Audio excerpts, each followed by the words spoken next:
Okay, good evening, everyone. This is Josh here. We have another episode of Horror Hangouts. We have a very special episode as we are going to be talking really all things Dracula. We're going to be talking about the book. We're going to be talking about some of our favorite movies. And we, of course, have a special course joining me this evening. We have Yanni here from the Macabre Tavern. How are you doing tonight, Yanni?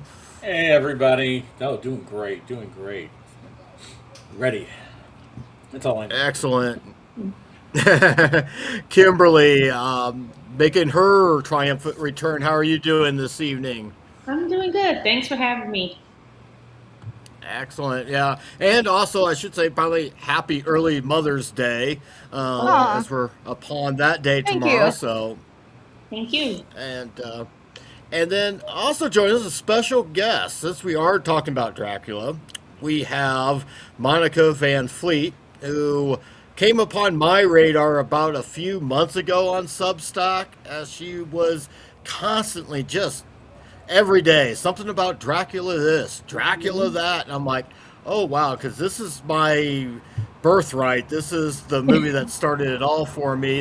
And one of the first early books that I read. So I'm like, and of course, Monica also has her own new YouTube channel as well. So welcome to the show, Monica. How are you doing this evening? Thank you so much for having me here. I am just delighted to be here, and I'm doing great. Thanks. It was rainy all day today, but now it's gorgeous. So just sitting outside and enjoying some lovely spring weather. Excellent. All right. Well, we're going to start with you here. Tell us, how did you get? Where did your love of Dracula start in the first place?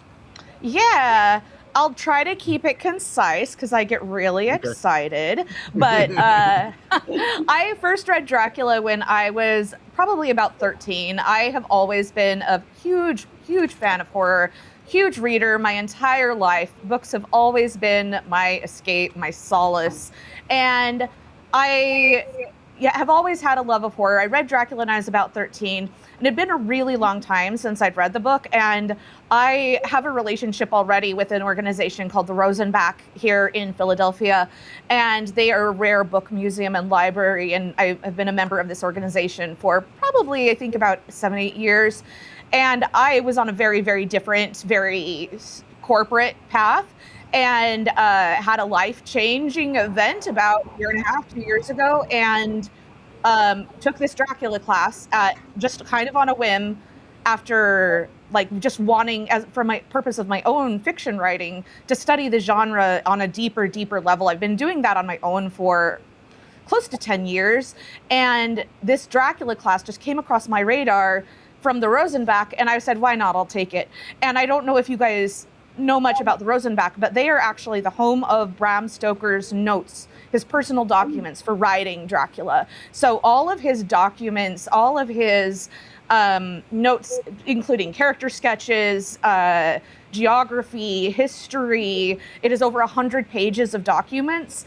And I, after taking this class and rereading the book and just immersing myself in it, got so absorbed during the process of this kind of life change that I was going through that I was like, if I know of something that lights me up like this, I need to pursue that and study that. So I just shifted gears entirely and have been focusing on being an independent researcher. So I got the opportunity to go study Bram Stoker's notes in person in January, the end of January. And I feel like that's when my Substack started to really kind of take off.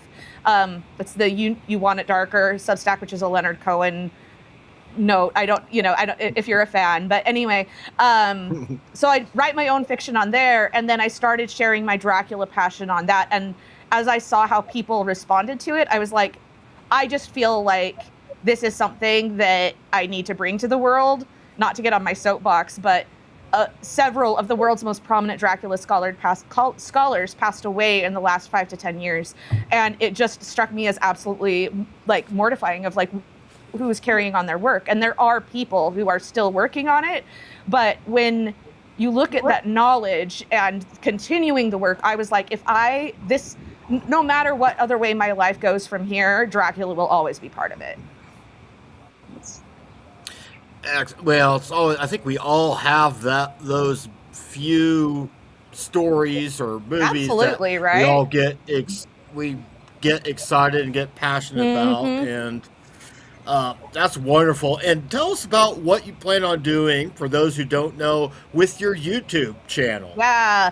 So, with the research, the idea of the read along actually never occurred to me until talking with the community. I was like, wait, do you guys just want to read Dracula with me so that you can see what I'm talking about? And they were like, yes, please. And I was like, okay, but if I'm going to do it, I have to do it my way, which is, I'm sorry, I love you. I know it's not going to be fast. Dracula, you guys probably know. I don't know. I'm just going to say it. If you already know, pretend you don't and be surprised for me. But Dracula takes place over 27 chapters in 27 weeks. So you can go through the book in real time. There's a wonderful, wonderful Substack and newsletter called Dracula Daily, where they have broken it down, and you can go through the entire book page by page in real time. And that's part of what makes it so cool to me. And in the spring and in the fall, it's lined up in real time. In the middle, it kind of gets mixed up.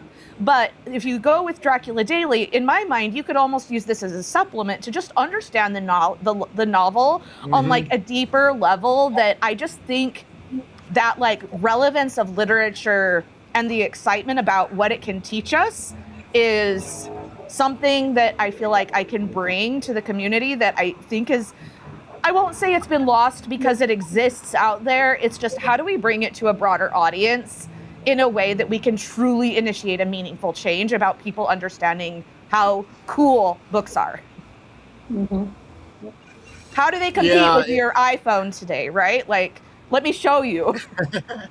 Yeah, exactly. Well, I think that's great, because I think I hate to say this because we're all a product of social media in some way, but one of the downfalls is, like I've always said, that I think people are reading less and less as far as reading fiction. Unfortunately, there's more and more writers, but less readers. At least it appears to me anyway. So I think what you're doing, hopefully, people have probably seen these Dracula movies a gazillion times, but have probably never read the book itself. So I think this is a great way, too, for those to get interested in maybe reading the book and going back and read. Because I'm like one of those people that watches the movie first, then goes and reads the book. Some people like to do the other way around. I do too. But I'm like, absolutely. Yeah, I've always been a book first, or not. I'm sorry, a movie first person. Because because I grew up a reader, if I read the book first, I will compare the movie to the book, and I want to be able to appreciate the movie on its own for what it is before I separate it out.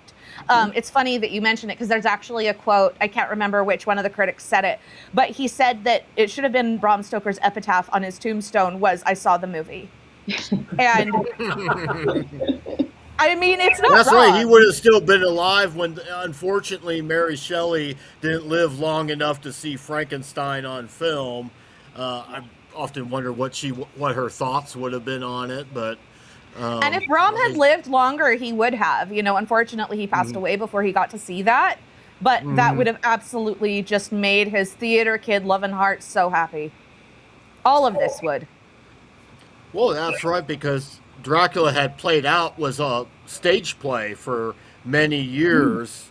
Yes. In fact, that's how Bela Lugosi basically got the role, because he was playing the character on stage.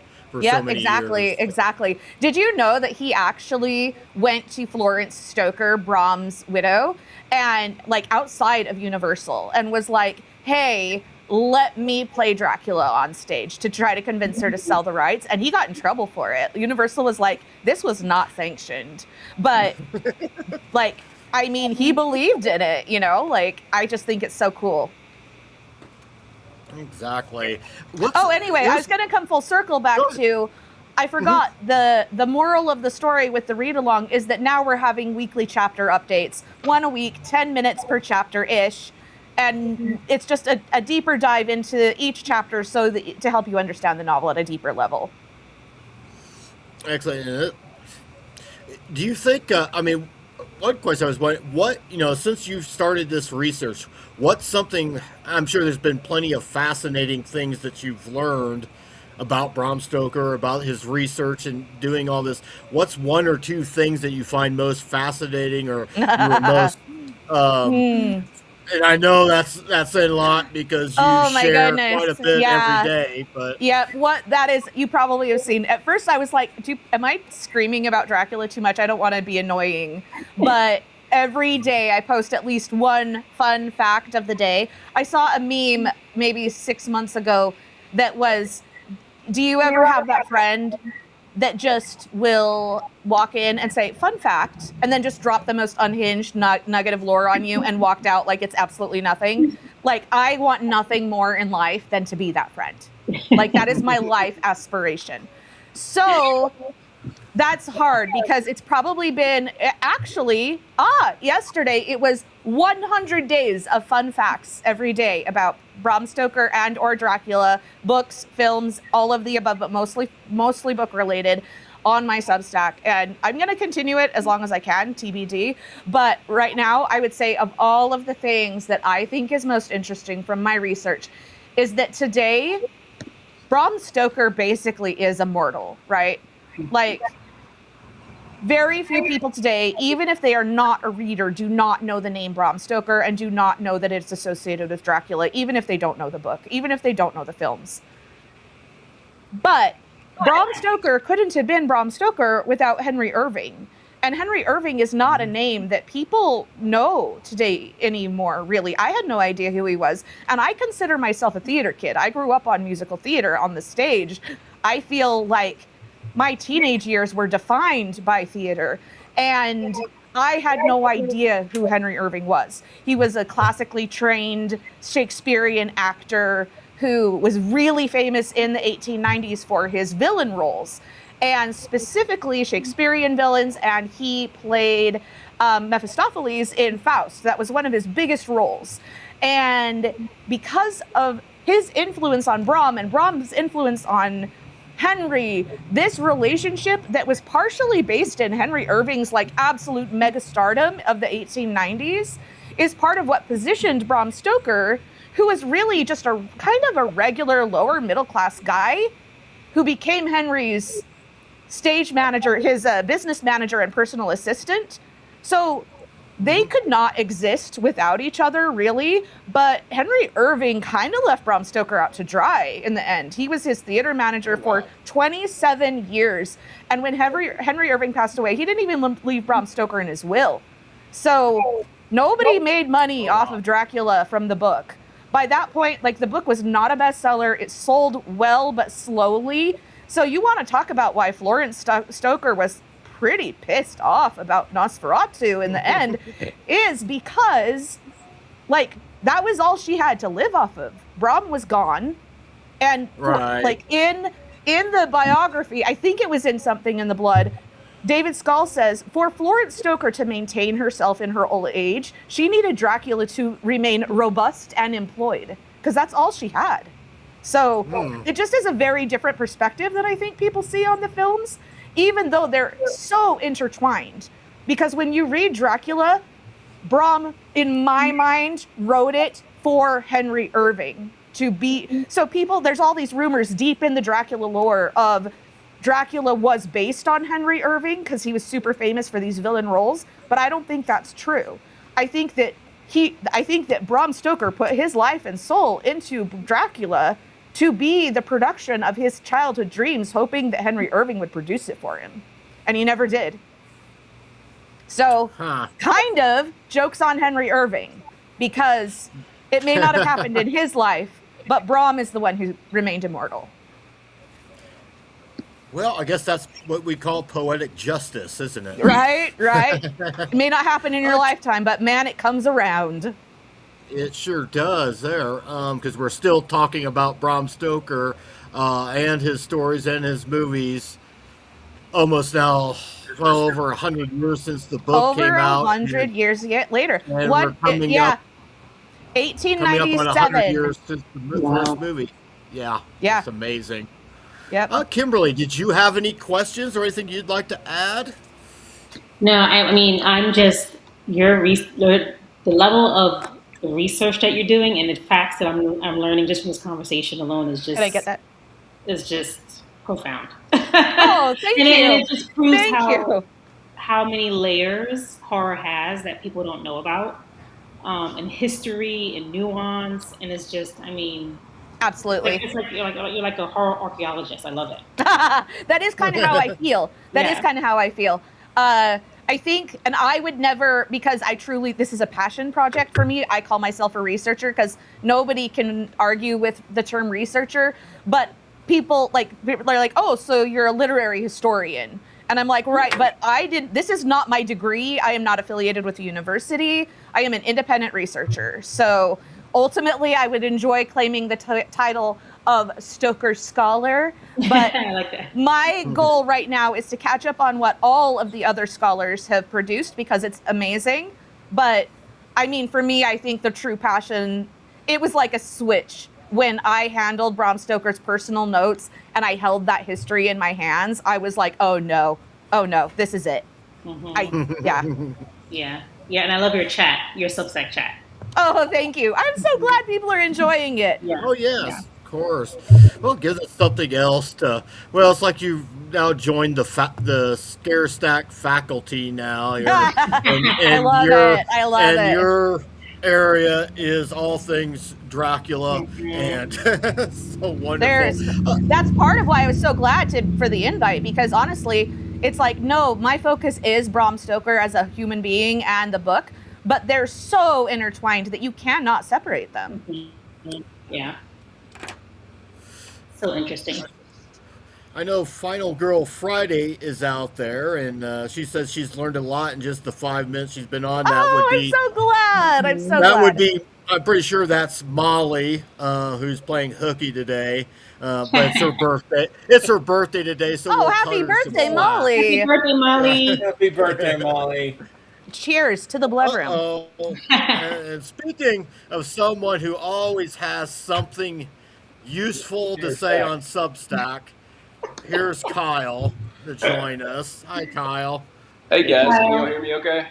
Kyle, the day doesn't go by where you don't post a note that just leaves me laughing my ass off. It For never real. fails. So. Stop, don't stop. Seriously.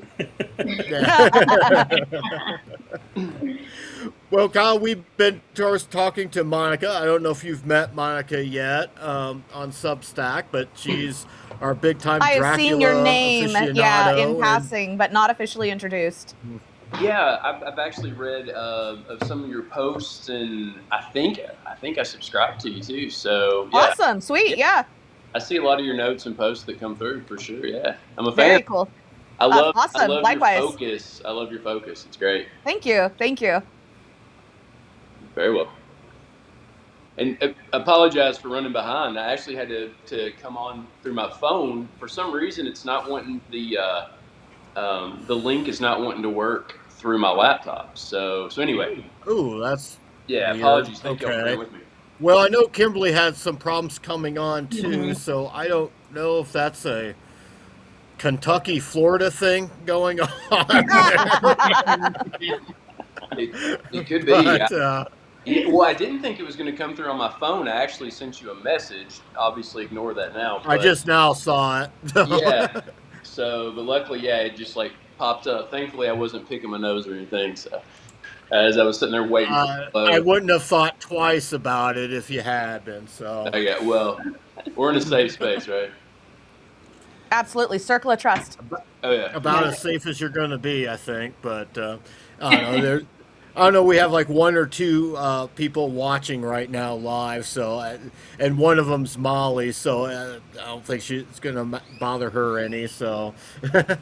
Molly's a huge nose picker anyway. So she's all about it. Molly, if you can hear me. Waiting to see what her comment's going to be to that, but. So anyhow, I'm going to take it around. You know, Yanni, when was like your first introduction to Dracula? Ooh. I got to go back to my old UHF days. I mean, yeah, I think we're all of age that we grew up with our UHF and the Saturday afternoon horror movies and things of that nature. And believe it or not, it was actually Christopher Lee's first version of Dracula, which I've always thought, I guess that would be like my controversial Dracula opinion. I always liked Christopher Lee more than I did Bela. as Dracula. And I know. Apparently, that's a very big bone of contention with a lot of people. Not really, because and we'll talk about that later as we get into the movies, but I'm like, it's very slim margin that I put Lee over Lugosi. Maybe it has something to do with the fact that Lee played him like 10 or 11 times or so. But no, that's not, I've heard some people say that as well. So I think it's kind of like a 50-50 split between those two. As far as the book goes, we ended up having to read it, and I took an elective course in high school in British literature, and that ended up being one of the books we ended up reading. And I would say that is questionably miscategorized, but adorable. Yes. You're also talking about the education system in the South, so... Okay, fair. Bram Stoker was Irish. He was a proud Irishman. So. Yes. I mean, it was an English. It was an English publisher. I'll give them that. So maybe they're clarified. Maybe because it was produced in Britain, I'll give them that. But I don't know how they qualified it. So. Yeah. Well, again, that was 11th grade. That was 30 years ago. So. Excellent. Kyle, what was your first introduction to Dracula? I think my first introduction, I was around 4 or 5 years old. I think Abbott and Costello Meet Frankenstein actually predated, as far as viewing Dracula, even over Bela Lugosi's Dracula. I believe. I could have that wrong, as that was a long time ago. But it would have been one of those two, would have been my first. And so Bela Lugosi is, if someone says Dracula, that's usually what would pop in my head visually first. He's not, I feel like this is heresy saying this. He's not necessarily my favorite. Like, in a way, I can understand the Lee argument because he's genuinely more scary, I think, than Lugosi. And I agree. Obviously, that was years later, and there was more that they could do as far as the horror and sexuality and blood and things like that, gore and things like that. But yeah, he and I don't know. I'm just a big Lee guy, so I do kind of lean towards him, even though I'm more of a Universal Monsters fan, even more so than like a Hammer horror fan. I would definitely go him. But after those two guys, even though I would put them at the top of the mountain, just off the top of my head, as far as most iconic Draculas, and I think most people would be there with me. But the Dracula that I love, that's so underrated, that I love how he plays it straight in a somewhat campy movie, is Duncan Reiger in The Monster Squad. I think he plays Dracula just like perfectly. He is wearing the costume that is most similar to probably Lugosi, and he may be Canadian actually, who's doing a British accent in the movie. but yeah, he just plays it so well. He's also, even though he's in like this kind of 80s kids adventure movie, he's playing it very seriously. He's a pretty terrifying guy. So that movie was huge for me. Like, by the time I was probably 6 or 7 years old, I watched that. Arguably too young, but he was just fantastic. And I think I watched that movie almost every year. And I think his performance, along with many others in that movie, holds up. And part of the fun of it is because everyone playing a monster in that movie is completely playing it straight, like they are in a adult film, right? For anyone who's seen it. And yeah, so he's probably the Dracula that's like most special to me, even more so than the other guys. But it's hard to rank him higher than them because it's Lee and Lugosi, right? You just can't. You can't beat those two. So here's my question, though, from a book perspective, is that if you really look at it and look at the history of the stage productions, one of my things that I always am kind of torn between is that Dracula is funny. And I think that sometimes one of the problems is we're just taking it too seriously. It is terrifying, but the terror is balanced with really excellent humor. And so to me, it tends to go too far one way or the other, where it's like too deep in the horror without the nuance of the humor. And to me, it's like getting that balance right is so hard. And to me, that's almost the push and pull of Christopher Lee versus Bela Lugosi, you know. Interesting Yeah. to say that because there's a movie, and it's not what I was even going to bring up tonight, but the 2013 Dario Argento's Dracula kind of covers that, but for the wrong reasons because it's one of those movies that's just so bad it's good type of thing, and it's like unintentionally funny, but yeah. I apologize, though. I realize we did not get yet to Kimberly, and I'm so excited Oh, to hear what we're she has to say about Dracula. So I know Josh Absolute- won't let us miss her, but No. I was like, oh, Monica, calm down. I'm kind of going No, I love it. I can listen to you clockwise, all or day, clockwise here. No, But, I think, yeah, I mean, Kimberly. yeah, I grew up with Bela Lugosi and Christopher Lee. I mean, my father, I remember him watching both and comparing and contrasting, but I loved them both equally as a kid growing up. But if you were to ask me, like, what really like sticks out in my memory as far as vampires overall, not, Dracula versus vampires overall, the terminology, I think I remember more vividly being introduced to that character through Dark Shadows and Grandma's Conscience. Yeah.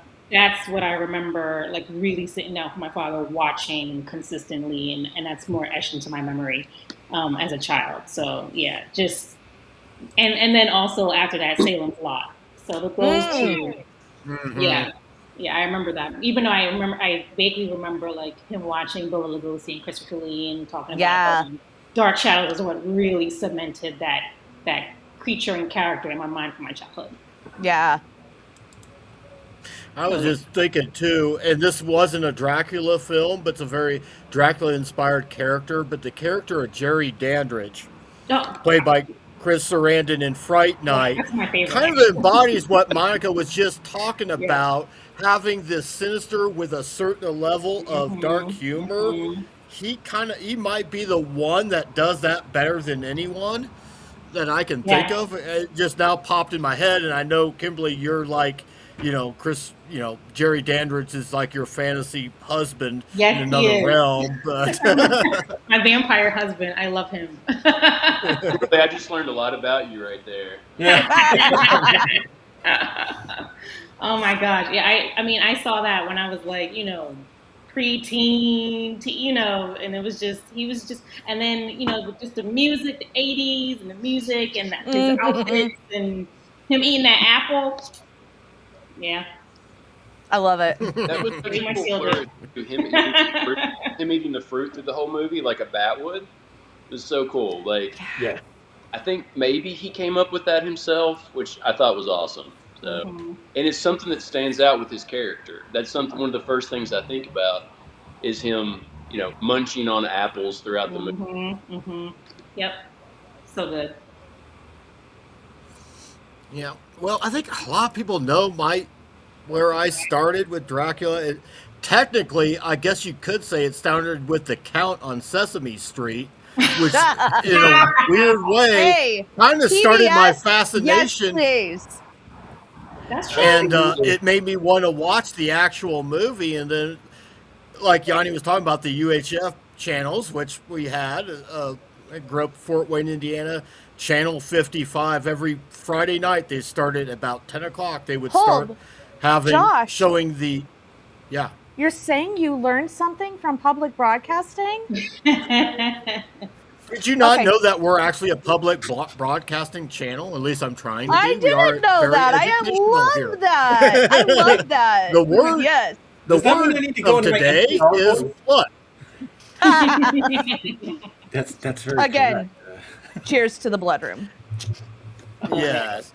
So, but yeah, I was like 5 years old when I first watched the first movie. My mom let me stay up late to watch it and was hooked, mainly to the character. A lot of it, the atmosphere of that movie, because back then they could only do so much. As they couldn't show any blood, they couldn't be gruesome or anything, so they had to rely heavily on the atmosphere of those movies. And I imagine that movie was considered scary back in 1931.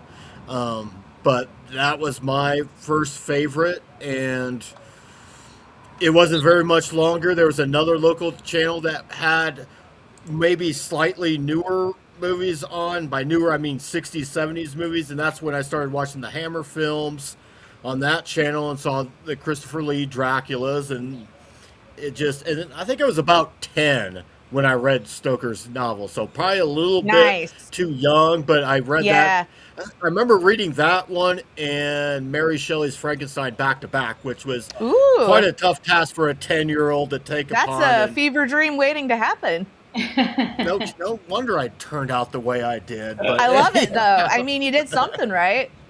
Yeah, well, my mom was really big on me reading, and she kind of liked horror a little bit, she's more in the Hitchcock stuff, but she was more willing to encourage. She found that I had a passion into something, so she kind of fed into that. So and of course I mentioned that because once again it's Mother's Day tomorrow, so not that she's watching, but that was kind of. And so getting to the 31 Dracula, that was a movie. I had mentioned this off stage here before we went live that it was a stage play for many years, and Lugosi had played that part in the stage play, and he got the role.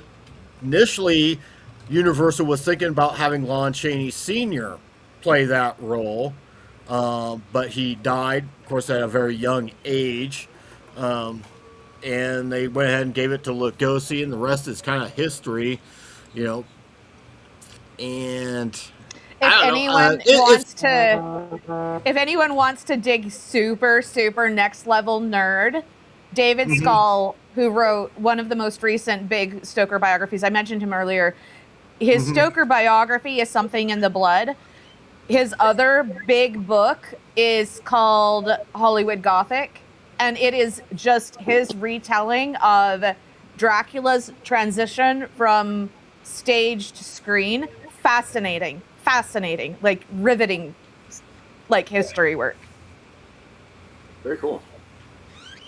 Very cool. But and obviously it's not a perfect adaptation. Like I said, books can be very hard to adapt. But in that one, I mean, I think it's a guy who I forget the actor's name. I think last name is Fry, who plays Renfield in that movie, is just so over the top. And of course, this sanitarium must have the worst security because he keeps on breaking out of his room, and there keeps on having to take him back. But I liked Edward Van Sloan too, who plays Van Helsing in that movie. He definitely makes a perfect match against Lugosi, much like Cushing and Lee did 27 years later.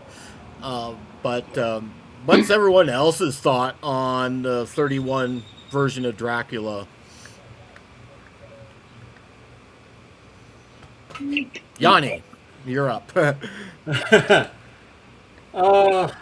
mean, I liked it. Yeah, I don't have. I go through movies like crazy sometimes, so I sometimes have opinions and sometimes I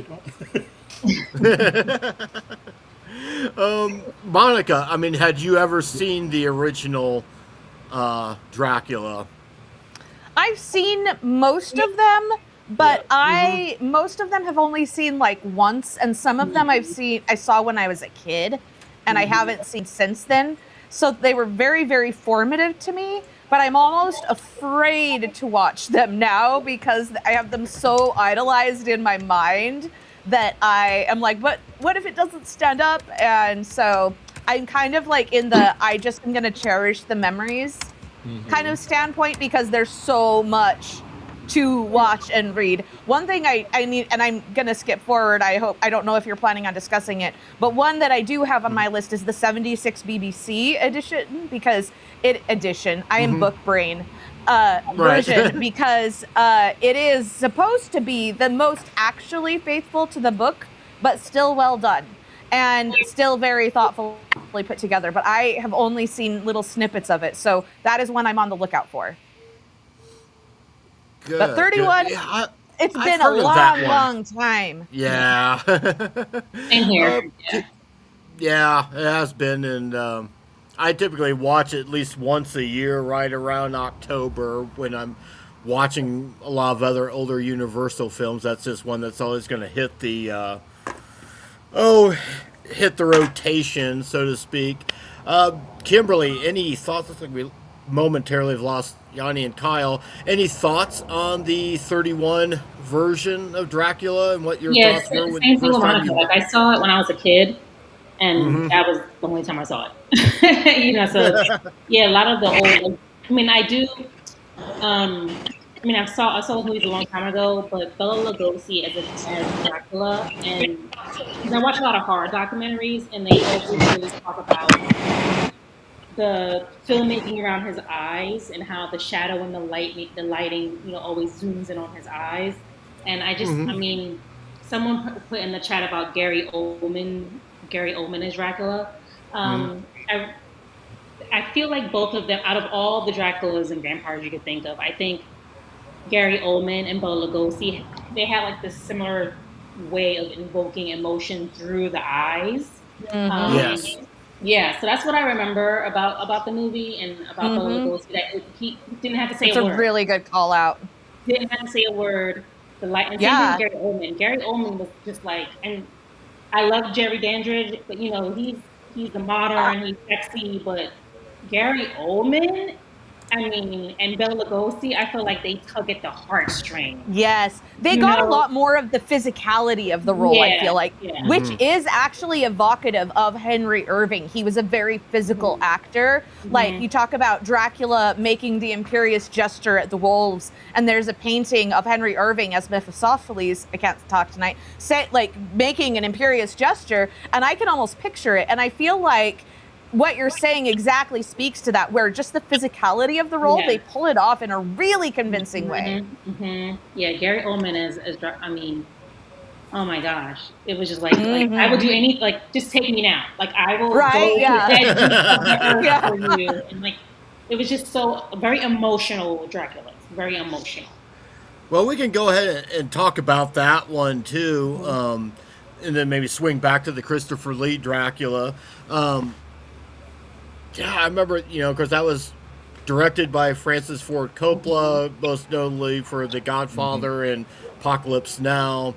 And that seemed like it was probably a bit of a passion project from him. And I thought Gary Oldman, I wasn't too familiar with anything he had done up to that point. And, I really liked his performance there. Like you said, he could.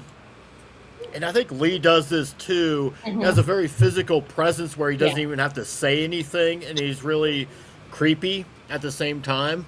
I always liked, a lot of people, I thought Hopkins, of course, plays Van Helsing, and he really kind of hams it up in that movie. Van Helsing. It's so right to the book, though. It is, for the spirit of Van Helsing, Hopkins, chef's kiss. Yeah, he's good. And then the rest of he is comic relief. Yeah. He is. He very is. And it's one of the few movies that features the character Quincy who plays a very formal part in the book. And I can't remember all the details. I know you kind of laid it out in one of your posts, and I'm looking forward to reading it when I get to that. But it's like, that's the only movie that I can think of where that character is introduced in the story. Yeah, Quincy gets cut a lot. Renfield gets cut a lot. Renfield is generally the more interesting, I think, to audiences, so he gets left in. But it's really interesting because then I'm going to get into the Dracula conspiracy theories of there are reasons. Reasons exist why Quincy is in the book and was potentially likely originally going to have a much larger role. As well as Renfield, and there's still speculation that you can kind of see some of the loose threads in the book, but they get so much deeper context in the notes where you start seeing, if you're a storyteller and you start seeing the connections of where Bram could have been going. Oh, I have theories. Oh. One of them being that our dear Sir Quincy is in fact on his own emotional journey of perhaps being a victim of Dracula himself, and is in partial league with the Count and kind of having a reconciliation of his own faith of where do his loyalties lie. So Quincy, there are hidden depths to Quincy. Interesting. So he wasn't just some. Oh, I thought he was out of place. Here's this like cowboy from America here in London around this time. It just seemed a little out of place. But I know the book explains that a lot more, and that's an interesting thing. And of course, you have like so many different characters. Yeah, it was probably hard to incorporate everyone's arc in that story. There's also over 100.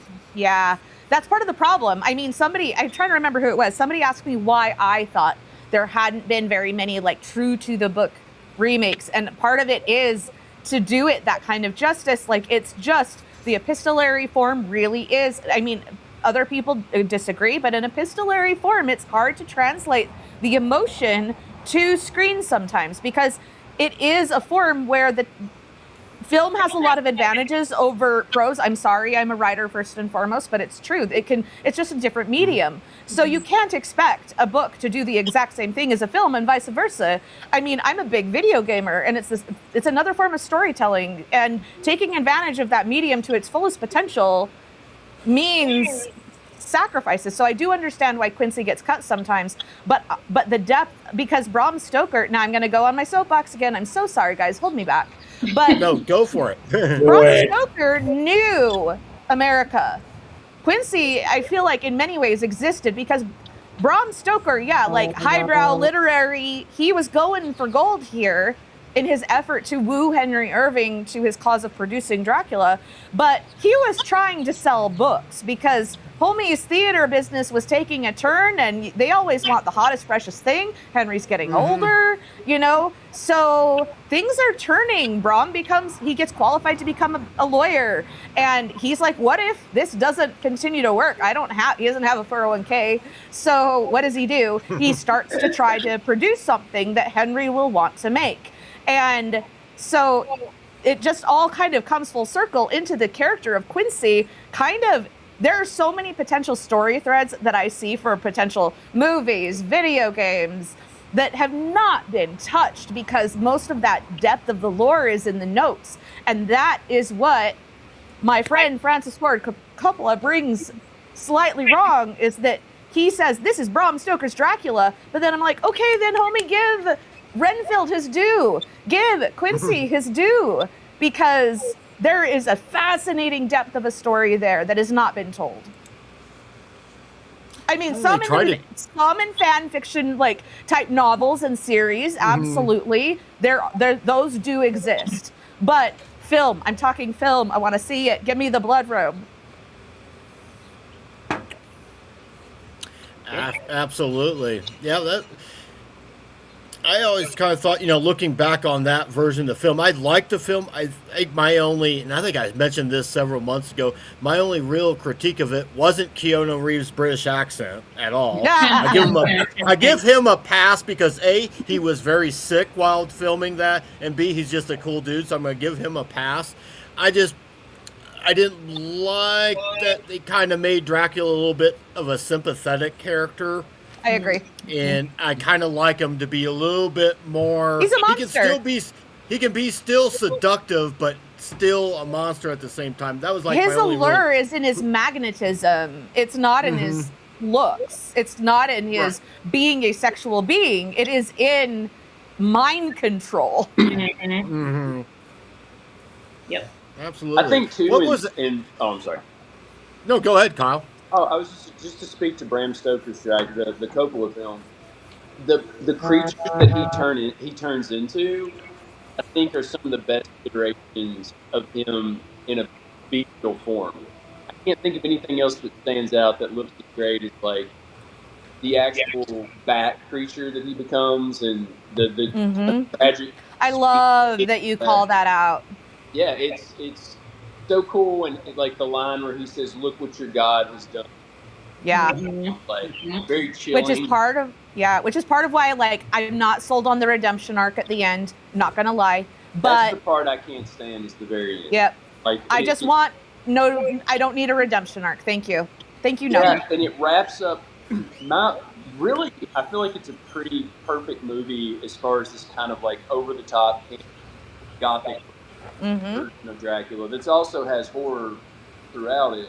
Yeah. But the ending, Dracula, as powerful as he is portrayed throughout the movie, he is dispatched very quickly, pretty easily, and it wraps up into your point, Monica. This play, um, it just completely changes the story where everything else is removed. The sun shines down. It like kind of removes everything that he's done that was villainous before a little too easily. And Mm-hmm. they don't quite pull off the ending, and so everything up to that I think is pretty fantastic. Special effects, and everything he was able to do. But that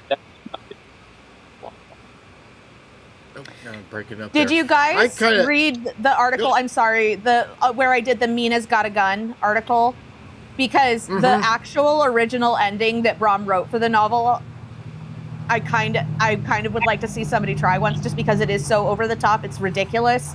But Bram planned not for the Crew of Light to dispatch Dracula necessarily in the way that they did, because I feel like it's pretty anticlimactic. Like, that's something in the book that people comment on, is that it feels like it wraps up weird. And it's because really Bram had to rewrite the ending very, very, very last minute.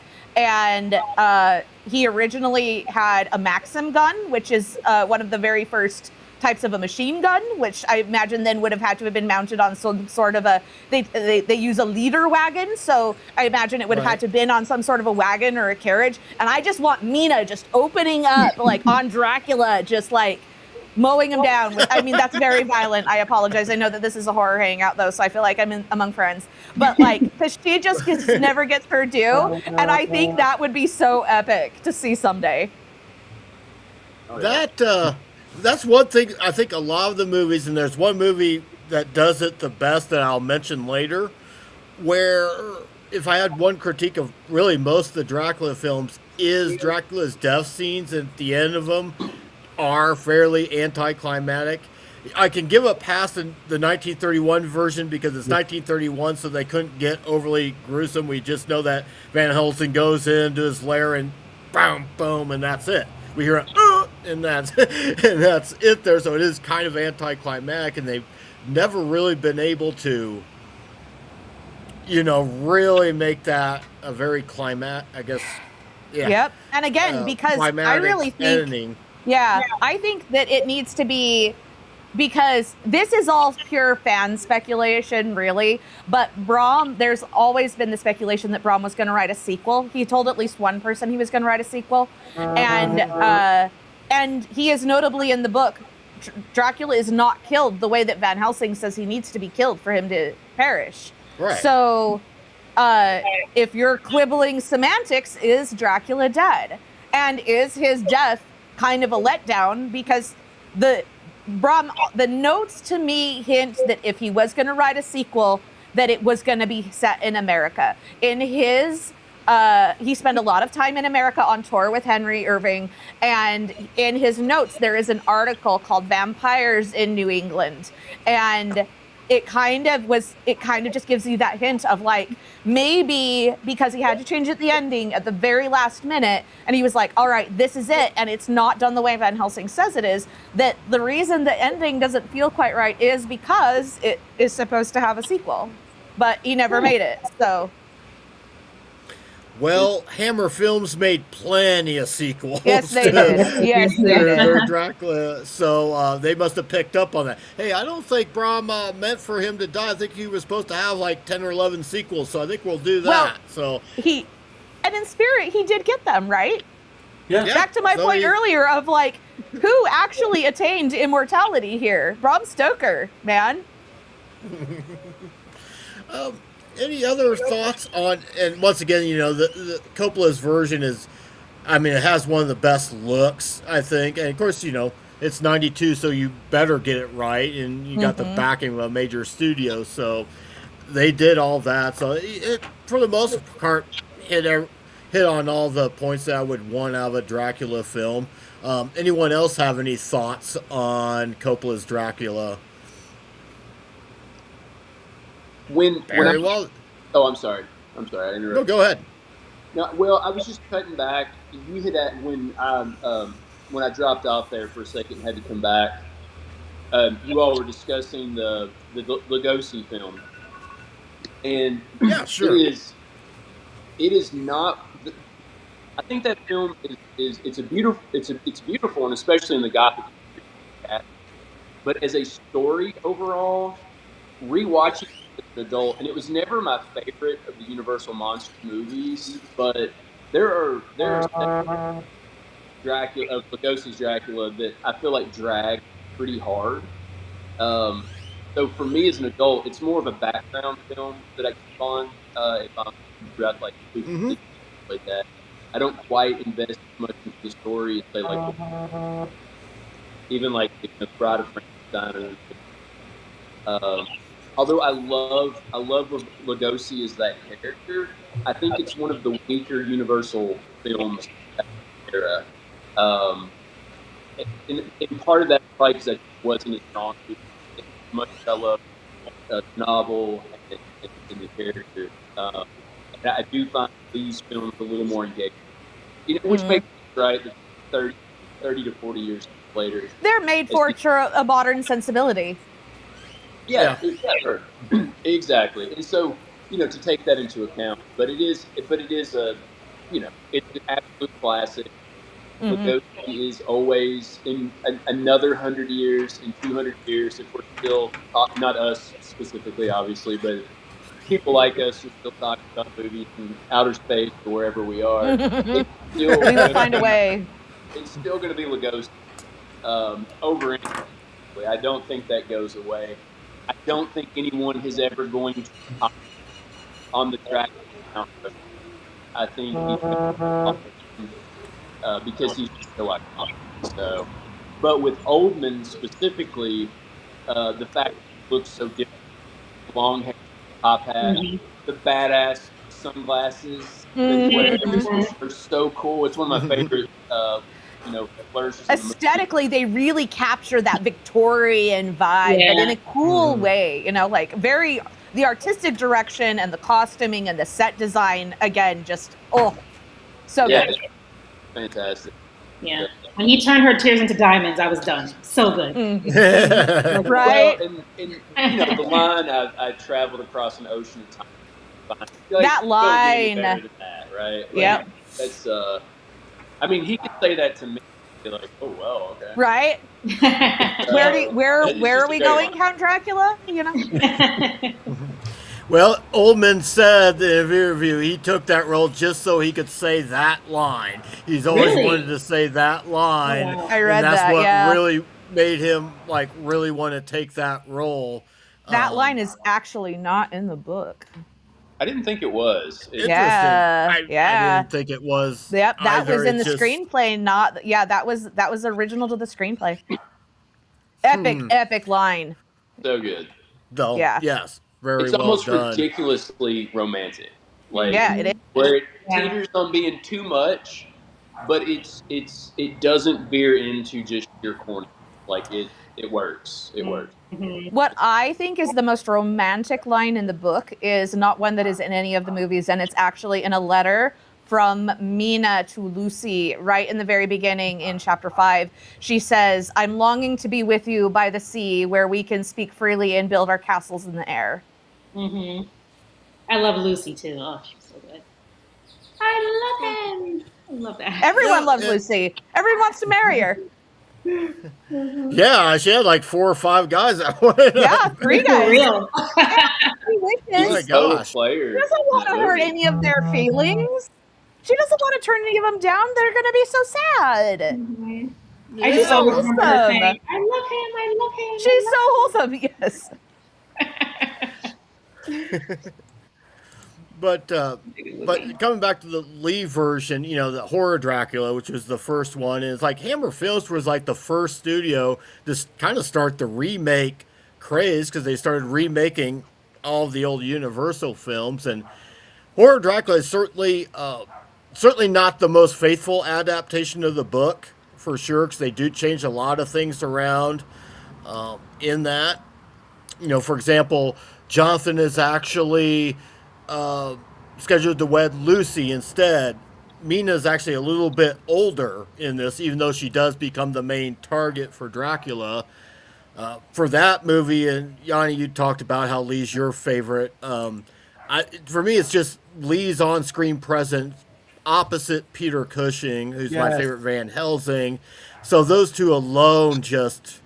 And Hammer did such a terrific job of recapturing that universal atmosphere only in color, and it still works. And that final scene, I mean, we talk about Dracula's death scene sometimes being a little weird and stuff, and it is a little bit in that one, but, you know, Peter Cushing shows off, I don't know if it was a stunt actor, but shows off some athletic prowess for sure in the way he unveils the sunlight and fights off Dracula, and he, of course, basically gets, you know, melted into ashes, I should say, or smoldering ashes at the end of that, but... That's always, I mean, it's one of my favorite horror movies of all time. If I judge it on the movie itself and not worry about how faithful it is, it's always been one of my favorites. So, but you talk about faithful adaptations. Lee never really liked playing the Dracula in the Hammer films because he wanted to do a more faithful adaptation, which he kind of did. There was a movie he made, it was a Hammer made Dracula film called Count Dracula. Came out in 71, 72, and I think it was made by a Spanish company, perhaps. And in it, it follows it a little bit closer to the book. For example, the Count starts off being really old at first when we meet him, and as he feeds, he starts getting younger and younger. The baby eating scene they don't show it, but it's implied. Unlike where in Bram Stoker's Dracula or Coppola's Dracula, they don't show everything, but you know what's going on. They do that too. So that is one of the spots though where I feel like the dark humor is actually it has so much potential, because imagine it, set the stage where the bride's in this incredibly serious moment, some of the most serious moments in the entire movies, and they're like, "Are we to have nothing tonight?" And then Count Dracula's like, boom, bag a baby. Like, yeah, that was pretty quick there. Did he have it in the fridge? So funny. Yeah, exactly. Got some leftovers for you. But that was, I do remember that was one of Lee's biggest reasons why he didn't, you going back to what you were saying earlier about Hammer, that was really, I want to say that was one of the biggest reasons why he fell out with Hammer. For the longest time. I know the other one was Pay, which was for everybody, because Hammer did have a reputation at the end. But yeah, I've always loved Christopher Lee's versions of Dracula. It's not even just the original one in '58. It's I mean, he's so good. Oh yeah, you have to lower your expectations for some of them in the Hammer realm, but you know. But they're just so good. I mean, I try to appreciate each on its own merits. You know, like. Well, Lee is just, I mean, talk about, I need to find this documentary. I don't think it's available streaming. But he led such a fascinating life. Yes. He goes from joining the army very young during World War II, British SS officer who probably may have more or less assassinated quite a few Nazis in his time before even starting acting, because there's that famous thing from Lord of the Rings where it's in the uncut version of Return of the King where he gets stabbed in the back and Peter Jackson's telling him, all right, make this sound. And Lee goes, well, actually, when someone's stabbed in the back, they make this sound instead. And Peter Jackson goes, well, you were an SS officer. I'm going to take your word for it. But you know, it's funny you brought up Lord of the Rings. And we're also, since we're talking about the insane life of Christopher Lee for a second, I mean, he did actually go to Peter Jackson and say, oh, no. Tolkien promised me this role. like, wait a minute, excuse me? But yeah, apparently him and J.R.R. Tolkien were like really good friends.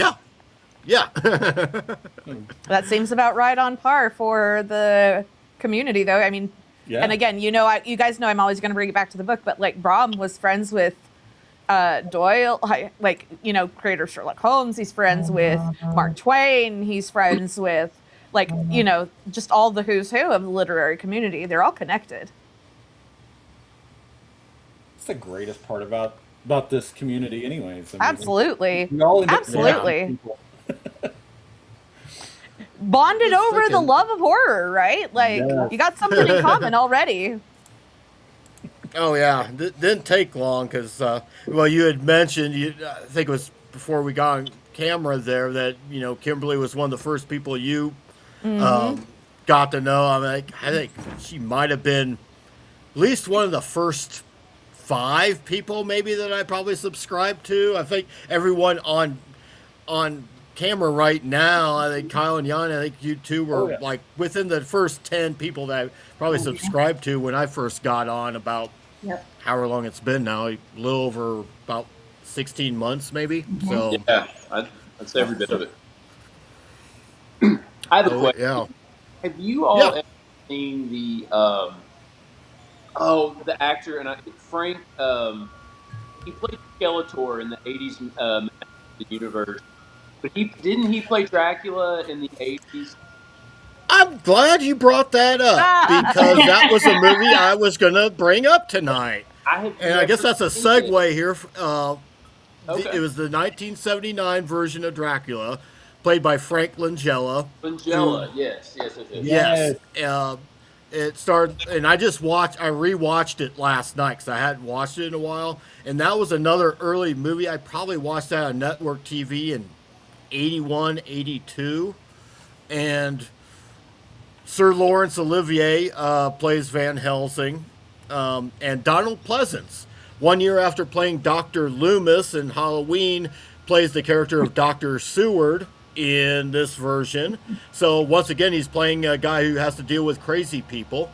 Only he's a lot more skeptical than he was as Loomis, because it was Loomis, warning everyone. And in this version, he's like, really, Van Helsing? You think it's a vampire? But they do, once again, some switcheroos here where Lucy, and we mentioned Lucy, is the main target for Dracula. He kills Mina off fairly early, actually. And in this version, Mina is actually the daughter of Van Helsing, which is an interesting take because it makes it more personal now for Van Helsing, who inevitably has to kill Mina because she's the one that comes back from the grave and starts, killing a baby and all this stuff. So he has to be the one that kills her. So it makes it a more personal. So it's an interesting take that they do. And of course, it's Jonathan Harker and Mina, or Lucy, that are engaged. And Langella's performance is really good. You talk about, once again, being seductive without overdoing it, with your eyes and so forth, and just speaking very calmly. He pulls it off really well. And I wish the movie would, a little bit, for 1979, a little bit more bloodier than it could be. I don't know what it was rated at the time, but it kind of feels, and they didn't have the PG-13 rating out, but my guess is it would have gotten that had that been around in 1979. But his death scene's actually probably one of the best death scenes because they're already on the ship, and he actually kills Van Helsing because Helsing tries to kill him with the stake, and Dracula uses it on him. But in the last gasp, he throws this flying hook that's dangling and nails Dracula right in the back before he can kill Harker.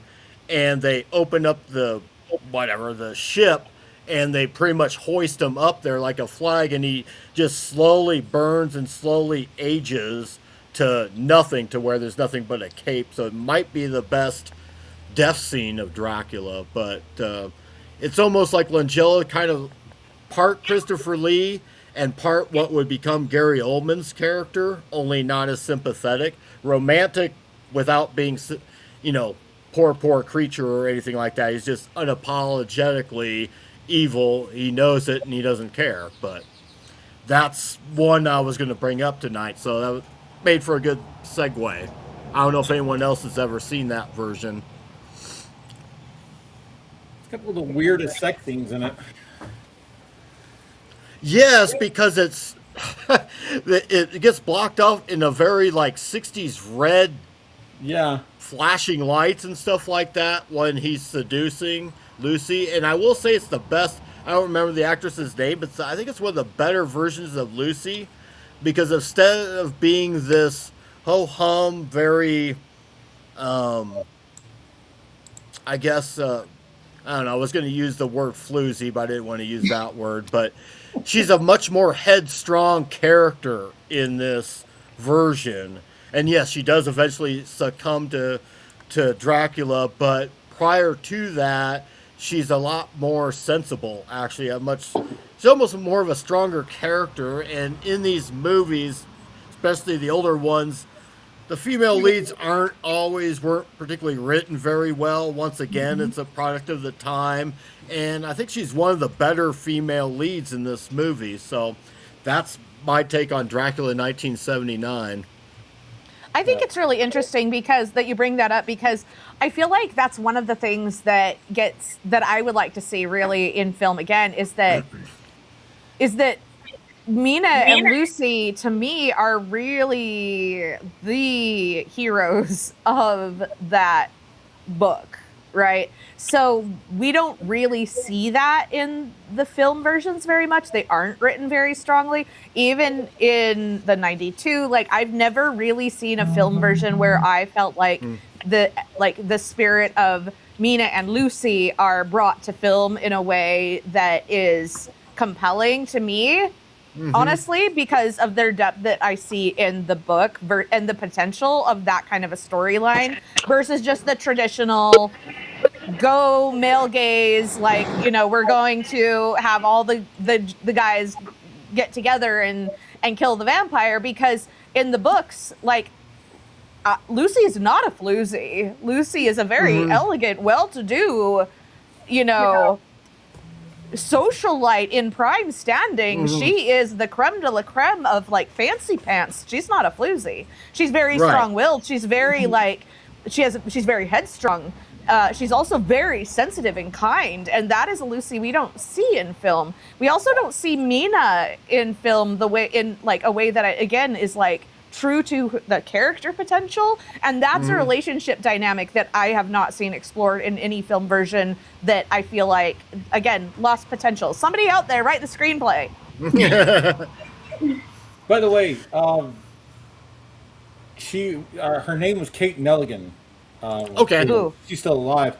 A lot of people would probably remember her for the 1993 spoof of Fatal Attraction called Fatal Instinct. Oh my gosh, I've seen that movie. I can't believe you. I forgot about that. You just reminded me of it. She played the detective's wife, and then she played opposite Sean Young in that movie, because Sean Young supposedly was like the ugly twin or something of that nature. But yeah, she actually did play Lana Ravine in that movie.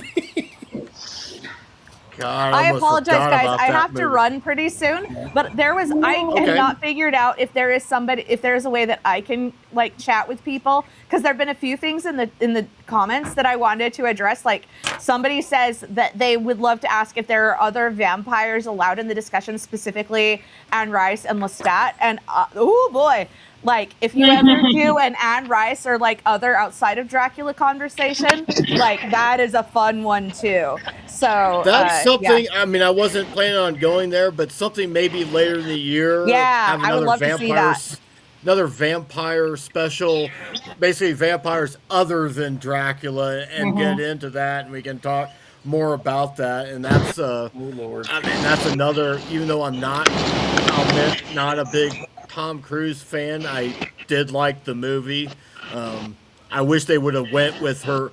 Anne Rice wanted Jeremy Irons to play that role, and I would have liked to have seen that version for sure. But I like the Lestat from Queen of the Damned. Yeah. And I liked Victor from the Underworld. He is one of my favorite. I did too. Yeah. Victor. Yes. I mean, you want to talk about evil and powerful, and the way he Yep. His physicality of how he And- moved as Victor. Yes, and Freaking- Kate Beckinsale, like as an actually strong Yes. vampire Yeah. hunting female, like, Yes. oh, thank you. Victor Well, she is a just- vampire, though. That's And you the know what I thing. learned about Right, but fun it's like a fact about blade. Victor? Yeah, Is that he yeah, has Kimberly. a hand condition. He has a something with not arthritis, but something in that world, like disability world, where because in the movie he does a lot of things with his hands, Yeah, and he has a condition in real life that made him act like that. And I just thought it was just the way he they worked it in. I had Yeah, no it's just- idea. That's so cool. So he's so good in that role. So Yeah, that's incredible. I had no idea. good. Yeah. What a cool detail. I love that. Mhm. And yeah, if we do that, I'd love to bring in the Southern Vampire Mystery Series, which everybody knows is better as True Blood. Yeah. Yes, it is. And Yep.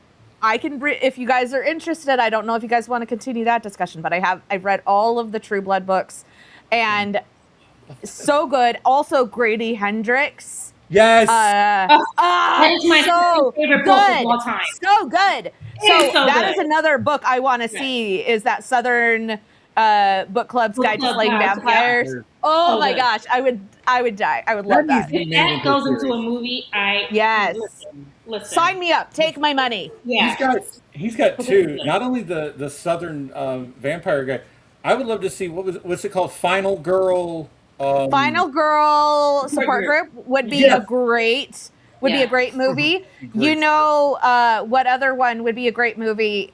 I feel like somebody did something with this. Maybe it was like a more indie film, but My Best Friend's Exorcism, Yes. Yeah. also really good. Not I've heard of vampire, that. right? But My Best Friend Exorcism, great book. I just finished How to Sell a Haunted House for like the third time. So good. So good. I'm like, and I'm sitting there and reading through. It's like I know where that is. I know where that is. Yeah. He's such a cool guy too. Like I just have seen a couple interviews with him, and he's funny and charming and lovely and down to earth, and I could not adore him more. Please make some movies. Yeah. Monica, That can you aren't guys- the same old, same old. Yeah. Well, he's really. I'll say this. He was really my inspiration to get back into Southern Gothic. Yeah. Amen. I'll give you an amen there to your Southern Gothic. Absolutely. Anyway, like I say, I have to run. If anybody has any more questions for me real quick before I bounce, but I have one, Monica. absolutely. Sorry, and I keep losing you. Just You're breaking up just a little bit, Kyle. I'm trying to hear you. to focus on the novel for a second. Yeah. Dracula is like the greatest player. Can you guys catch him? I'm sorry. I can't. I'm hearing Here. every other word. Yeah. Kyle, why don't you try about typing now? it Can you in the hear me? private chat here, if you can, and I'll relay it here. That might That'd be be the wonderful. way to do it. Well, while we're killing time here, Renfield did actually get a little bit of revenge in history, if you think about it, because there is a clinical condition called Renfield syndrome. I didn't know that. That's Yes, cool. that's basically now what we call clinical vampirism. Huh. The obsession to drink blood. Interesting. Really? Well, in the movie Renfield, which is more of a comedy horror, with Nicolas Cage and Nicholas Hoult playing Renfield, he definitely gets his revenge on Dracula, because that's very much Renfield's movie. Whether you liked it or not, I enjoyed it for what it was. But that was like, Yeah. But actually, Yanni, you're right, because there's a movie called Transfiguration Yes. where he has that condition. Yes, and if y'all have not seen that movie, go now. Yeah, it's a really good movie. Oof. I am excited to check that out. ah. Yeah. I always come away from chatting with people with more things to watch and read, and it makes me so happy. Yeah, I'll be interested to get your take on it, Monica, because yeah, it is. What is the condition called, Yanni? It's now called Renfield syndrome, Okay. but it used to the real term is clinical vampirism. Okay. Yeah, Yeah. that's really interesting because So it was Kyle asking about that. Is that the question you were asking? Was about the book perspective of that? I think Or are you guys so. just I'm like, okay? One way or the other, I can talk about that from a book perspective. I didn't know that, but it's really, really interesting to me because in the book, Dr. Seward is really making, and it's really indicative of Victorian era medicine of like, Dr. Seward's almost like pushing Renfield to see what happens. He's like, unless I understand the true nature of his madness, I can't help him. And so his obsession with drinking blood is about, it's the blood is the life, the blood is the life, which is again a slight misquotation from scripture reference from the Bible. And there are lots of references back to the blood is the life and the taboo of drinking blood and eating blood. And it is very religious. Stoker makes a lot of allusions to like religious rites that do tie back to references that would have been very common at the time of the Victorian era. But there is a condition that Seward says that Renfield has, though most of the medicine and the psychology that they talk about in the book are now obsolete. But in the notes, Stoker only ever refers to him as Flyman. And he's one of the only characters that doesn't get any sort of name in Stoker's notes. It's not until just before the book is really like going to printer and stuff that he gets a name. So it's interesting to me that this, I forget what it is. It's like Dr. Seward has a specific term for it that he calls it. So the idea that Dr. Seward is using this term, but now there's a real medical term for it, to me is like, that's such a cool like detail, and now I'm gonna have to go read about, because I don't know, one of my niche focuses is the medical and technological advances of the era and understanding like how they kind of informed which is my research, my personal research that I haven't, like that's not what's so much like forward facing in my right now in the Substack is very focused on let's read the book together. But the research that I'm conducting in the background has been more about that, understanding the technology of it and how it really informed how we still operate today of so many things that we don't think of as coming from the Victorian era really did start there. It's like they got so many things wrong, but when they got something right, it's like these things we're still using today. So much wrong, but so much right at the same time. And it's this weird juxtaposition that is where my personal research is kind of headed, along with the mystery of the marginalia, which is what we have deemed it, which is that Bram Stoker's notes are full of little symbols that he seemed to be using as some sort of system of organization that doesn't make sense to anybody who is still living, including me. But I want to find out what those symbols meant to him. So, but yeah, that's kind of like I say, tying in my own personal research on what I would have to say about that, which is a super cool connection with Renfield. Like I love that. So yeah. Well, here's Kyle's question here before we leave. He asks, do you think Dracula is the best, let's see if I'm pronouncing this right, epistolary novel? No, I do not. Okay. No, I don't, because it wasn't published epistolary, or it was epistolary. I don't think it was. So here's the thing. Best way to wind up. Okay. Best way to say this is that Bram Stoker was not very precious about his writing.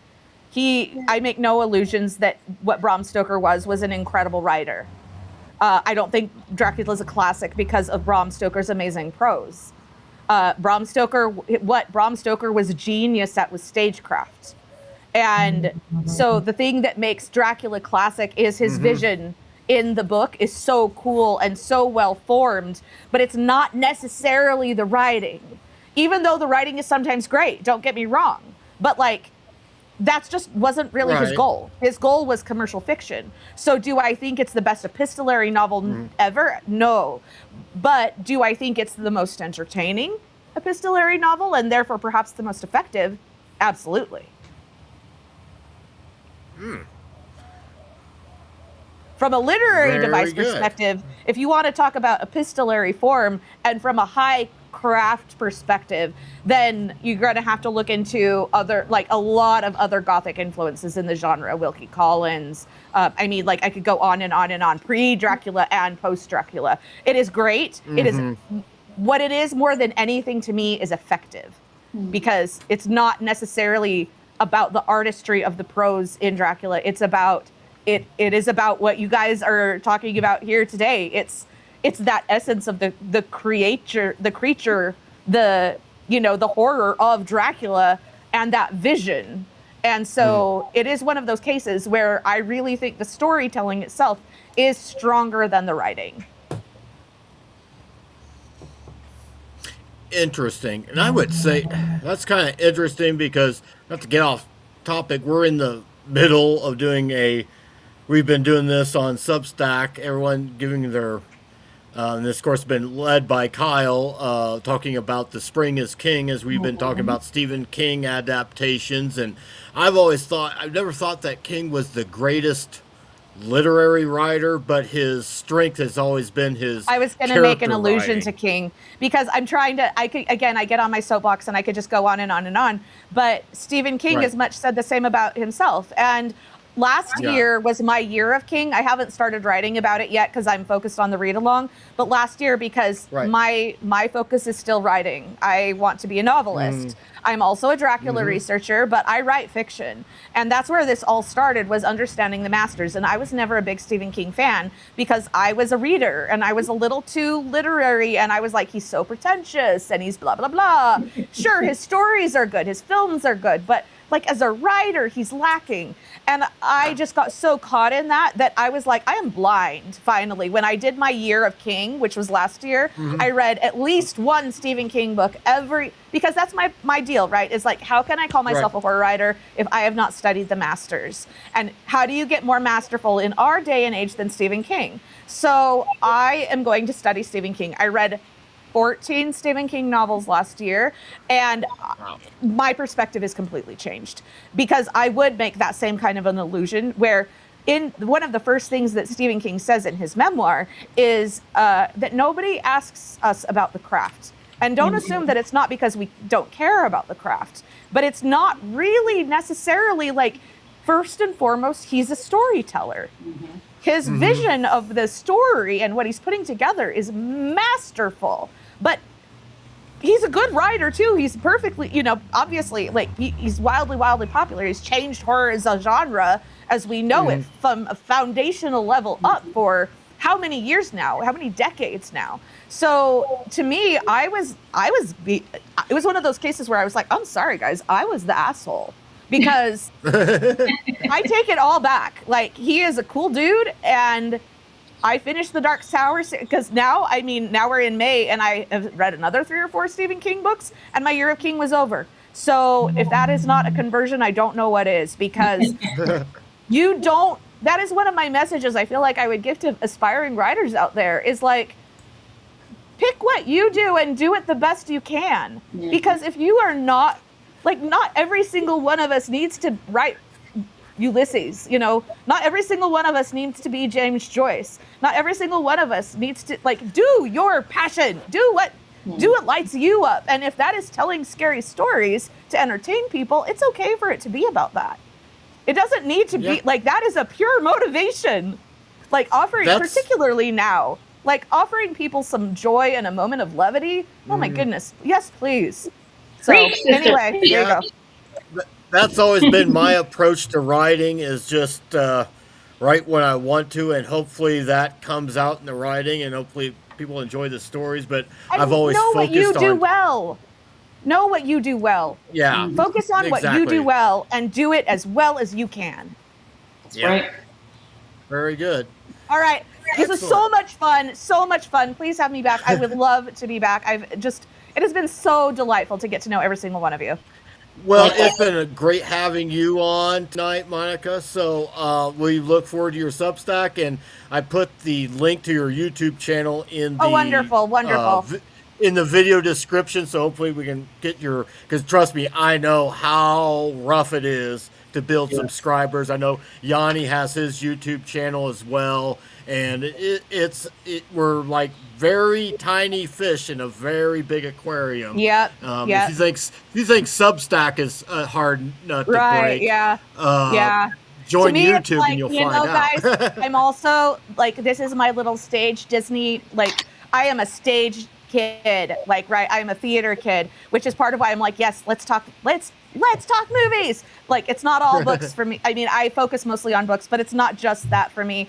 Like, it really is like about that community and about like supporting each other and how can we be there for each other, because in this day and age, like, if we don't have each other's back, like, you know, to me it's about like-minded souls and values. And when I see that in people, it's like we can create our own community and create the kind of friendships and environment that we want in the world. We don't have to just let people tell us how it's going to be. So, you know, time for a new world of hope and joy and all those good things. And vampires!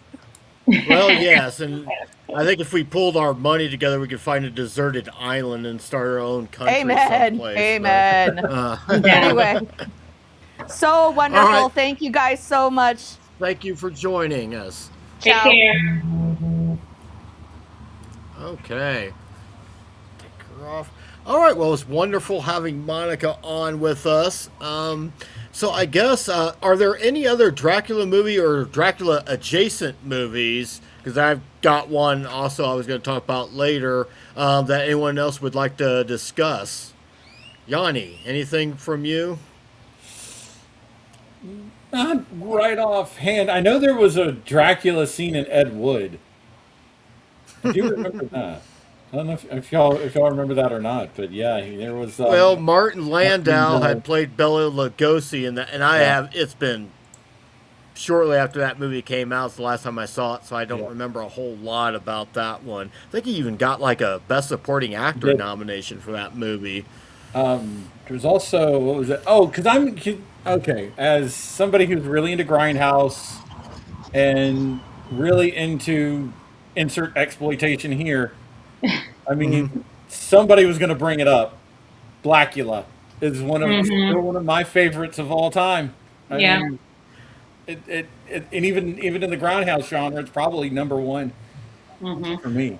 I remember that was also one of the earlier. I don't know how old I was when I saw it, but it was one of those movies they would show on Saturday afternoons. Was Blackula, and I'm like, whatever, 6 years old. It didn't matter to me, race, color, whatever. I just want to watch a good horror movie. I'm like, oh, this is a cool thing. Okay, that's neat, All right, African origins, that made sense to me. So, yeah, that was, I try to remember the actor's name that played him.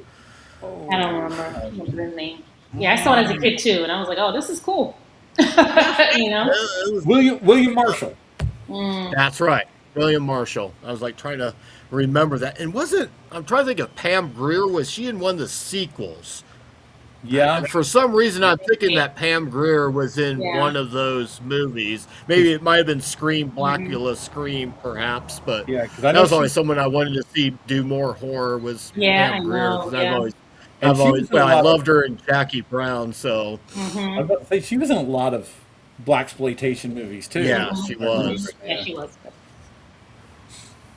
But, well, I'll tell you, one that I like, and I guess it's kind of like Dracula. It's based off the same story. It's just called different, and that's Nosferatu, which we hadn't really discussed much. And this is probably a divisive film, it seems like, but I'm a big fan of the 2024 version, mainly because it hit all the marks for me. That everything I wanted out of a vampire film, I wanted, and it's actually my favorite Eggers movie, so that's even more of a divisive because I think it's the best paced of his movies, because his movies have a tendency to drag a little bit. I like them, but he's probably one of the best at doing period pieces like that. I loved Skarsgård as Orlok. You can't even tell it's him. He loses himself in the role. And we were talking a little bit how oftentimes the female leads in these movies are kind of weak, I guess, or at least written that way. In this case, I think Lily Rose Depp is one of the best leads out of Dracula / Nosferatu movies, because one thing the Nosferatu movies do differently, and this goes back to the 79 version, goes back to the 1922 version, is it's that character, Ellen, as she's called, not Mina, who basically lures Dracula to his death. It's not Van Helsing going after him, she has to lure him to the death. And of course, in the most recent one, she sacrifices herself to kill Count Orlok. So that's always been one of my favorites. And I don't know, the original version is really good for its time, and the '79 version is a little bit slow at times. But I do like being a mark for Isabelle Adjani, who I love in Possession, and don't get me started on that just yet. As far as remakes go, it was announced, of course, last week they're going to do that to Are you that serious? movie. But yeah, you didn't see my post from last Saturday. I went on a little bit of a rant about Yeah, that. I'm gonna have to. Because why are they doing that? Huh. Anyhow, I'm in a good mood, so I won't talk about that yet. But anyhow, I don't know, what did anyone else think about any of the three Nosferatu movies, which are basically Dracula, just different names, different title, different setting, because it's set in Germany instead of England? No? I know Kyle's I trying didn't to like speak. Nosferatu. Yeah. I knew you knew that. I kind of knew that you were big into Nosferatu. A lot of people didn't like his mustache in it, but I thought, well, it's Yeah, super. It was just too slow for me. Even though okay. So Emily you thought yeah, she did great, phenomenal. But I just thought, I mean, beautiful movie, but it was just, I was like wandering off while I was watching it. Like, yeah, yeah, okay. That's my wife was kind of the same way when she watched yeah. it, but with me once. But Eggers has a way of doing. How do you think it's paced compared to other Robert Eggers movies like The Witch or The Lighthouse? I love The Witch and I love The Lighthouse. Okay, I don't know. This that's one was weird because just, I found those movies a little slow, so yeah, that's I kind of don't weird. know. Maybe because I don't know. The Witch had more tension. I'm not sure. Okay, Yeah, but Nosferatu was just. I was just like, okay. I'm, Maybe because I'm I was expecting more. I had such higher expectations for it because it's Nosferatu, like which you had nothing to compare it to. Lighthouse, you had nothing to compare it to. So I guess it was just like a tall order. I don't know. I see. Yeah. Okay. Yeah. Yeah, because those were original Right. titles, and whereas Yeah. this is a remake, so you're going to have Yeah. Yeah. different standards for it. That's Yeah. understandable. I agree with that. Yanni, what did you think of any of the Nosferatu movies? Actually, I've got a weird one. I'm gonna go off the board a little bit. Willem Dafoe. Y'all remember Willem Dafoe doing Shadow of the Vampire? Oh, Vaguely. yes, yes. That to me was, I think, because it's a little off from what they were doing with Nosferatu, but to me, I think it's probably the best of all the Nosferatu movies. Because I'm in the same boat with Kimberly when it comes to Edgar's version. It's just Okay. there was just something not there, and maybe it's because when you see The Lighthouse, when you see The Witch, you have such high expectations for his I movie, and see. it just kind of fell a little short. And Hmm. maybe if somebody else did that, I would love it, but just because it's him, it just didn't hit me. And I felt the same way with the Voyage of Demeter. Yes. I Oh, just, really? yeah, I don't know. I was so ready for that one to be good. I mean, like, Me too. and Yeah, it's good, but it's not where it should be. exactly. And I felt like that's probably one of the movies that I've gotten the most hyped about Hmm. that just let me down. Yeah, Yeah, because agreed. it was a different type of Dracula story. I liked it as well. I thought the ending was a little off Mhm. because hey, no one's supposed to be surviving this whole thing here, and you have the one person who survives. I suppose if they were going to do something with that in a sequel, and I don't think there's going to be a sequel where he goes and assists Van Helsing or something and tells him that Dracula's back and all this stuff, then maybe that would work. But the ending, yeah, I mean, I enjoy. I think I like Liam Cunningham the best in that movie because I know him from Game of Thrones, and I thought he was great in it. But it was good, but it wasn't spectacularly great. But that's a good gore in it at Yeah, least. it It is. was fairly Good kills. gruesome Yeah. film. Child. Kyle, he's just waving. Yeah. Hopefully, No we'll get audio your audio whatsoever. fixed. Maybe just start writing down like cue cards here. We're gonna have to buy. We're gonna have to buy Kyle a whiteboard or something. I was looking up here. Is this anything there? Okay. Well then, let's see here. What else here? Well, been a busy. Boy, this year's flown by so quick already here, and Yanni, you've been just killing it recently with your live streams there on Substack and the YouTube channel, and that's great. The two of you work really well together. Well, let's hope so, because I mean that's the one I'm supposed to be spending the rest of my life with. So, uh, and we're gonna we got two tomorrow actually. They're gonna be Ah, on Shayla's podcast. I think it's at 9 o'clock tomorrow. Coffee oh with the wow. Crone, and then the Sunday night dinner party is going to be going on as well. So we're going to be making fun of another cookbook that's literally called the worst cookbook ever made. That should be interesting. I'm looking forward to that. There, I try to catch them whenever I can, but uh, God, I've like taken on too many projects as it is. So I'm like trying to like divvy up I feel everything. you. That's the problem with working an 8 to 5 job where you're sitting in front of a computer all day and then come home and trying to sit and write and read, and it's like ah.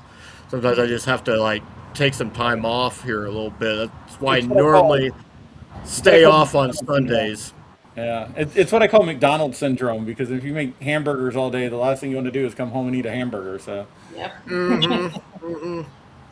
Exactly. Kimberly, you've been like putting out stuff left and right. Anything new to look forward to that'll be coming from you this coming week? Um, I don't know. Sundays is usually my figure it out day tomorrow Yeah, for the week. brainstorming day. Yeah, my brainstorming day. But I mean, this month of May is a lot of horror is out in the theaters this month. So I'm super excited about seeing Hokum. Yes, I am excited about Hokum, but I'm really excited about what is it? Passengers. Oh, There's yeah, there's so think I've much horror seen coming the. out for this month, and this is my birthday month, so I'm super excited about it. Oh, that's right. I knew that this was your birthday month, Yeah, and you're gonna be. Well, you're gonna be 30. We'll yeah, call it that. yeah, Just like I'm now 25. we're all 29 with Switch. I experience. switched. I switched the numbers in my yep, age to 25, yep. but yeah, well, big birthday month then too. hmm I was gonna say, I the only new movie from this year that I've seen was one I think you recommended earlier in the year, and what was that? Oh, it was about the witch in the woods. This girl's wanting to get her cancer cured. Um, Someone's Mother of birthday. Flies? Say it again. Was it Mother of Yes, Flies? yes. hmm Yes. Yeah. That one was good. That one ended a lot differently than I thought was hmm going to be. I hmm thought, it was, Yeah, well, everyone's gonna die. This guy, the father's gonna die gruesomely. Instead, no, she did exactly what she said she was gonna do. yes, She she took did. that cancer, out. Granted, in the form of a fetus, but she got it Yep, out of her. yep. And Yeah, it was pretty yeah, good. yeah, that was Yeah. unexpected. So, but yeah, I did like that one. hmm Yeah. Um, what else? There's something else coming out this month that I'm hyped to see, but now I can't remember what the hell the name of the movie is. It's Passengers. It's Hokum. What just came out? What's coming out next Friday? There's like 7 horror movies coming out this month in the theaters. Oh wow, kind of a Yeah. weird month for Yeah. that many horror, but I guess that's a hmm good thing. I've lost totally count of everything, and normally I like have to a Oh, few months from now Ultimate movie. I'll go back on a list and say, okay, horror movies that came out in 2026, and I'm like start hmm marking which ones that Yeah. look interesting, and Yeah. then I'll get to them Yeah. unless it's something that I know right away that I'm gonna hmm like. So And what's Yeah. interesting, like I don't have you guys ever noticed like this year they've been talking about a lot of horror that's coming out like way in the future. Like they're dropping trailers for stuff oh that's well. like next year. So like the 27. hype around Yeah. horror is like really, really big all of a sudden. I think we're about to go through another renaissance just because of, well, I mean, what is it that there's always some kind of genre? It's because of the mood of the country. Like after Hmm. 9/11, we had a ton of superhero movies, and I just feel like we're kind of there now again with horror. But Yeah. yeah, and looking at this, yeah, Obsession comes out this week, but next week, the 22nd, is Saccharine and Corporate Retreat also come out with Passenger, Okay. and Yeah. then finally the Backrooms Backrooms. comes out at the end of the month. Yes. And I'm Okay. sitting there going, okay, I know what I'm doing at 12:01 on Friday. Yes. Backrooms. Yeah. And I saw the new Evil Dead trailer, Yep. which I'm not That's sure coming how out to in about. August, isn't it? I Yeah. think. Yep. And Yeah. Tales from the Crypt, by the way, made it onto Shudder. Oh yeah. I'm on season 2 already. So good. How So good. good. And you know what's funny? I think I may do a post about this eventually. You don't realize until after you go back and look at a lot of old horror how many A-list celebrities got their start in horror. It is Oh, crazy. yeah. They're Nuts. Oh, all coming out yeah. of the crypt, like Demi Moore and there's so many actors and actresses. I'm like, wait a minute, is that so and so? Oh yeah. What was it? Was it Johnny Depp has got his Yep. start in Nightmare on Elm Street. Yeah. Kevin Bacon's weird because he actually got his start on Animal House, which is one of the best comedy. Oh, And then he goes and does Friday the 13th. So it's almost wow. seemed like he went back and then Yes. back up again. But you would consider Tremors to be a horror.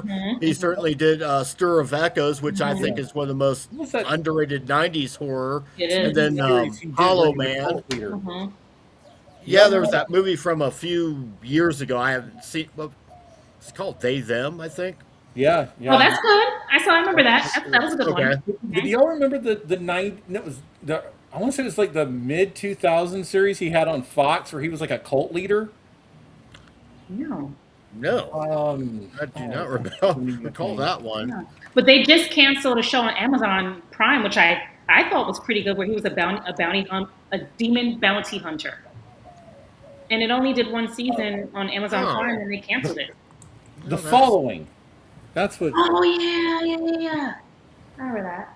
Yeah, he was like some kind of cult leader or something. Hmm. Yeah, Of course. I'm kind of pissed with Netflix for canceling that. Uh, Yeah. well, yeah. But at least it didn't go off the rails like a lot of like a lot of Amazon Prime stuff does. Yeah. Excellent. Yeah. Yeah, there have been. I mean, Jamie Lee Curtis is an obvious one. I mean, that kind of goes without saying. And I'm trying to think of who else. I mean, yeah, I'm sure there's a long list Yeah. of You see A-list. them all about Tales from the Crypt when you go back and watch it on Shudder. You're like, oh Oh. yeah, I remember you. I remember you. Well, I mean, because the other thing was what Tales from the Crypt is on what TNT, right? When it first ran.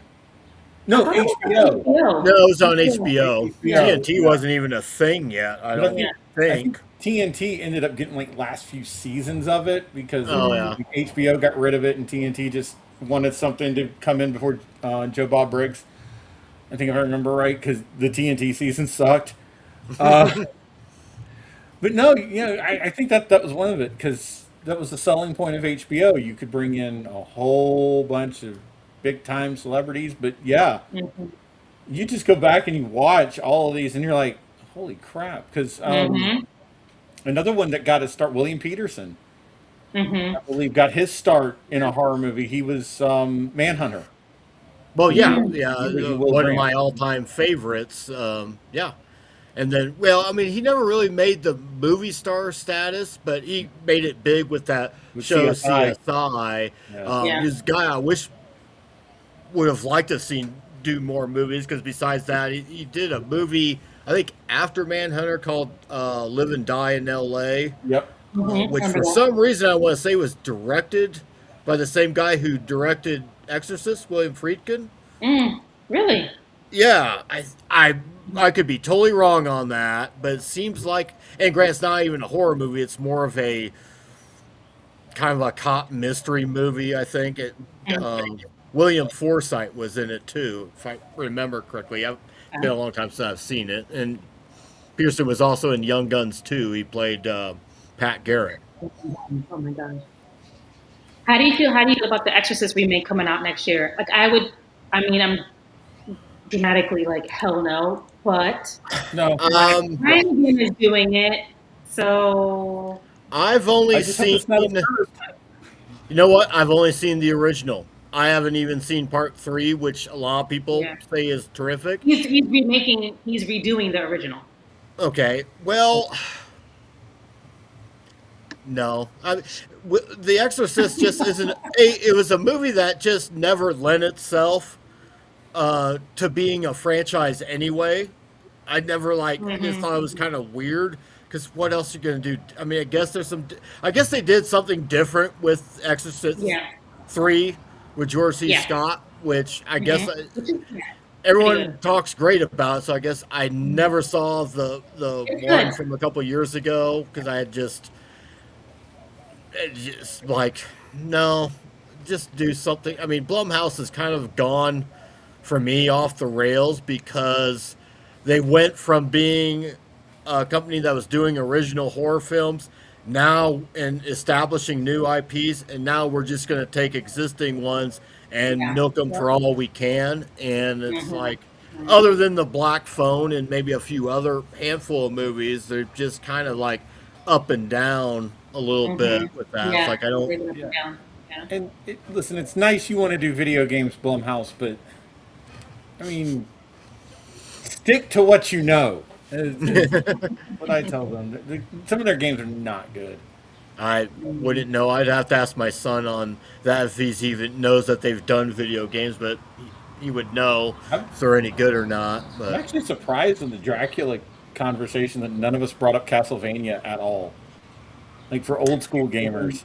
well, that's the thing. I'm not. I've never been a gamer, so I know of the game. I know it was very popular back in the day, but I'm trying to think of, like, if there was any other Dracula movies that I don't know. I mean, most of the recent ones that have come out, and this is once again me being old, haven't really appealed to me over the last 20 some odd years or so that have come out. I don't know what everyone thought about Dracula 2000. I thought it was an interesting take, but It's okay. it, I think Dracula always belongs back in the past and not modern day. That's just Mhm. me. So, Yeah. Would agree. Agreed. but I think we're going to probably call this a night. I think we've touched on just about everything we can. So, thank you to everyone that was watching from the crowd. I know Kyle was having some issues off and on, but that happens. Trust me, I've had it on my end on a couple times. But anyway, thanks, Kimberly. Thanks, Johnny. And also, thank you, Monica, for joining us. I've loved having her on. I knew as soon as I started reading her, goes, whenever I do this Dracula special, I'm inviting her. So it's great Absolutely. having her on as well. So we'll see everyone next time. And everyone, and once again, happy Mother's Day to all the mothers watching. Thank So you. we'll see you. Yep, including Kimberly. So good night, everyone. Good night, everyone. Bye.